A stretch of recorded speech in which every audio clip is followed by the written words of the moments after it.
ጸሎተ ሐሙስ።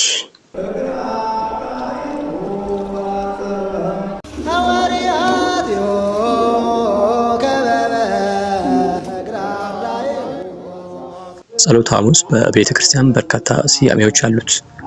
የዓለም መድኃኒት ኢየሱስ ክርስቶስ ሥጋን የተዋሃደ አምላክ መሆኑን ለመግለጥና ለአርያነት ጠላቶቹ መተው እስኪይዙ ድረስ ሲጸልይ ያደረበት ቀን ነውና ጸሎተ ሐሙስ ይባላል። ማቴዎስ 26 ቁጥር 36። ጌታችን በዚህ ዕለት የደቀ መዛሙርቱን እግር በፍጹም ትሕትና ዝቅ ብሎ አጥቧል።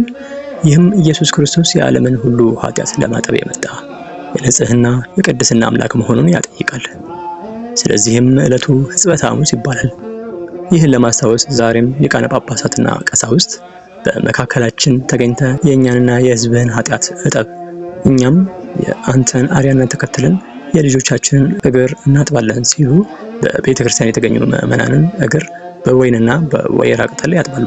ከሰባቱ ምስጢራተ ቤተ ክርስቲያን አንዱ ምስጢረ ቁርባን በዚህ ቀን ተመስርቷልና ዕለቱ የምስጢር ቀን ይባላል።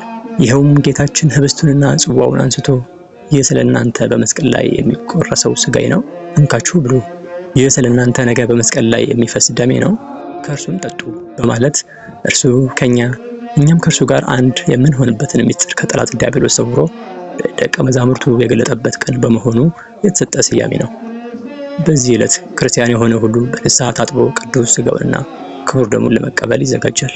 መድኃኒታችን ኢየሱስ ክርስቶስ መስዋዕተ ኦሪት ማለትም በእንስሳት ደም የሚቀርበው መስዋዕት ማብቃቱን ገልጦ ለድህነት ዓለም ራሱን የተወደደ መስዋዕት አድርጎ ያቀረበበት ዕለት በመሆኑ ይህን ዕለት የሐዲስ ኪዳን ሐሙስ ይባላል። ሉቃስ 22 ቁጥር 20። ኪዳን ማለት በሁለት ወገን መካከል የሚደረግ ውል፣ ስምምነት፣ መሐላ ማለት ነው። በዚህ መሰረት ጌታችን ለአዳምና ለልጆቹ ሁሉ ዘላለማዊውን ቃል ኪዳን በራሱ ደም የፈጸመበት ዕለት ስለሆነ ሐሙስ የሐዲስ ኪዳን ሐሙስ ተባለ። ይህ ዕለት ለኃጢአትና ለዲያብሎስ ባሪያ ሆኖ መኖር ማብቃቱ የተገለጠበት፣ የሰው ልጅ ያጣውን ክብር መልሶ ማግኘቱ የተረጋገጠበት ቀን ስለሆነ የነጻነት ሐሙስም ይባላል። ጌታችን ስለ ሰው ልጅ ነጻነት ሲናገር ከእንግዲህ ወዲህ ባሮች አላችሁም፣ ባሪያ ጌታው የሚያደርገውን አያውቅምና ወዳጆች ግን ብያችኋለሁ በማለት ከባርነት የወጣንበትን ልጆች የተባልንበትን ቀን የምናስብበት በመሆኑ ሊቃውንቱ የነጻነት ሐሙስ አሏት። ዮሐንስ 15 ቁጥር 15። እያንዳንዱ ክርስቲያንም ከኃጢአት ባርነት ርቆ እግዚአብሔር ጋር የሚያወዳጀውን መልካም ስራ በመስራት ሕይወቱን መምራት ይኖርበታል። ባሮች ሳይሆን ወዳጆች ተብለን በክርስቶስ ተጠርተናልና።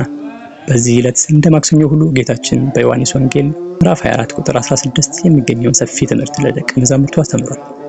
የትምህርቱም ዋና ዋና ክፍሎች ምስጢረ ሥላሴን፣ ምስጢረ ሥጋዌንና ምስጢረ ትንሣኤ ሙታንን ያካትታል።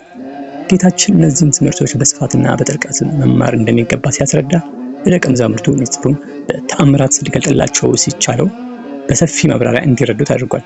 ደቀ መዛሙርቱም ያልገባቸውንም እየጠየቁ ተረድተዋል። ምዕመናንም በቤተ ክርስቲያን ተገኝተን መማርና ያልገባንን ጠይቀን መረዳት እንደሚገባን በዚህ እንማራለን። መድኃኒታችን ክርስቶስ ራሱን ለአይሁድ አሳልፎ የሰጠው በዚህ ዕለት ከምሽቱ 3 ሰዓት ነው። ማቴዎስ 26 ቁጥር 35 ጀምሮ በጸሎተ ሐሙስ በቤተ ክርስቲያን የሚፈጸም ስርዓት። በዚህ ዕለት ስግደቱ፣ ጸሎቱ፣ መንባባቱ እንደተለመደው ይከናወናሉ። መንበሩ ወይም ታቦቱ ጥቁር ልብስ ይለብሳል።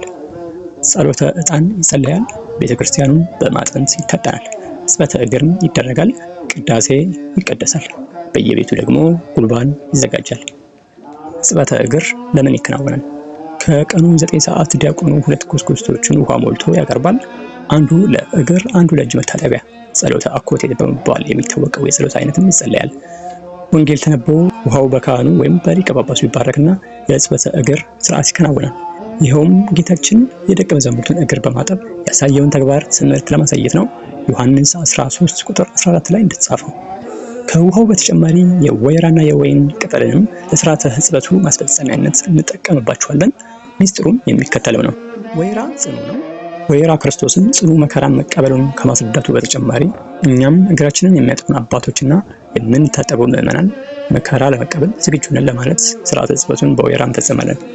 የወይኑ ቅጠልም መድኃኒታችን ኢየሱስ ክርስቶስ በወይን የተመሰለ ደሙን አፍስሶ ለምዕመናን የሕይወት መጠጥ አድርጎ መስጠቱን ለማዘከር በወይን ስርዓት ሕጽበትን እናከናውናለን።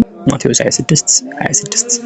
በቀኝና በግራ የቆሙ ሊቃውንትም ሐዋርያቲሁ ከበበ እግረ አርዳኢሁ አጸበ እያሉ ይዘምራሉ። ይህ ስርዓት ከተጠናቀቀ በኋላም ስርዓተ ቅዳሴው ተከናውኖ ቅዱስ ሥጋው ክቡር ደሙን ምዕመናን ይቀበላሉ። ቅዳሴ ለምን ይቀደሳል? ጸሎተ ሐሙስ ቅዳሴ የሚከናወነው በተመጠነ ድምፅ ሲሆን እንደ ደወል ወይም ቃጭል የምንጠቀመው ጽናጽልን ነው። ልዑካኑ የድምፅ ማጉያ ሳይጠቀሙ በለሆሳስ ወይም በቀስታ ይቀድሳሉ።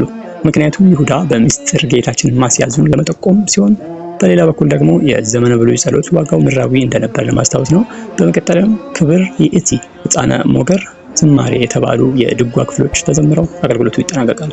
ህዝቡም ያለ ኑዛዜና ቡራኬ ይሰናበታል። ጉልባን ለምን ይዘጋጃል? ጉልባን ከባቄላ ክክ፣ ከስንዴ ወይንም ከተፈተገ ገብስ ጋር አንድ ላይ ተቀቅሎ የሚዘጋጅና የጸሎተ ሐሙስ ዕለት የሚበላ ንፍሮ ነው። በጸሎተ ሐሙስ በቤት ውስጥ ከሚፈጸሙ ተግባራት አንዱ ጉልባን ማዘጋጀት ነው። ጉልባን እስራኤላውያን ከግብጽ ባርነት ሲወጡ በችኮላ መጓዛቸውን የምናስታውስበት ከእስራኤላውያን የመጣ ትውፊታዊ ስርዓት ነው። በሀገራችን ኢትዮጵያ አብዛኞቹ የትውፊት ክንዋኔዎች የብሉይ ኪዳን መነሻ ስላላቸው ይህ ስርዓት ዛሬም በኢትዮጵያውያን ምዕመናን ዘንድ ይከበራል። ጉልባን እስራኤላውያን ከባርነት በወጡ ጊዜ አብኩተው ጋግረው መብላት አለመቻላቸውን ያስታውሰናል። በወቅቱ ያልቦካውን ሊጥ እየጋገሩ ቂጣ መመገብ፣ ንፍሮ ቀቅለው ስንቅ መያዝ የመንገድ ተግባራቸው ነበርና ይህን ታሪክ ለማሰብም በሰሙነ ሕማማት በተለይም በጸሎተ ሐሙስ ቂጣና ጉልባን ይዘጋጃል። በጸሎተ ሐሙስ የሚዘጋጀው ጉልባንና ቂጣ ጨው በዛ ተደርጎ ይጨመርበታል። ይኸውም ጨው ውሃ እንደሚያስጠማው ሁሉ ጌታችንም በመከራው ወቅት ውሃ መጠማቱን ለማስታወስ ነው። ጸሎተ ሐሙስ እነዚህንም በመሳሰሉ ስርዓቶች ይከበራል።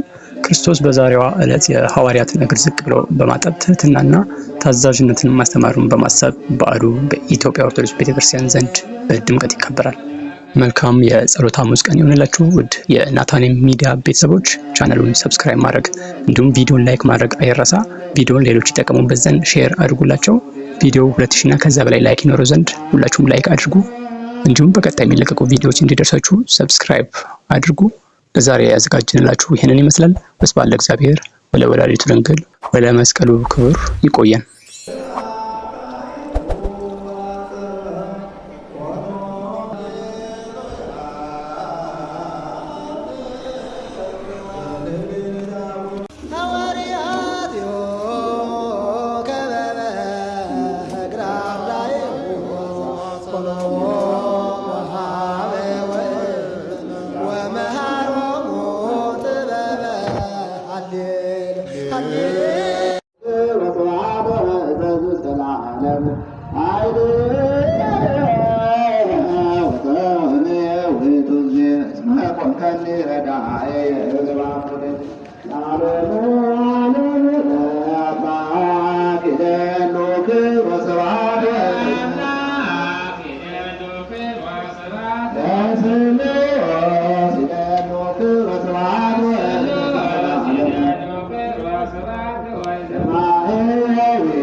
Bye.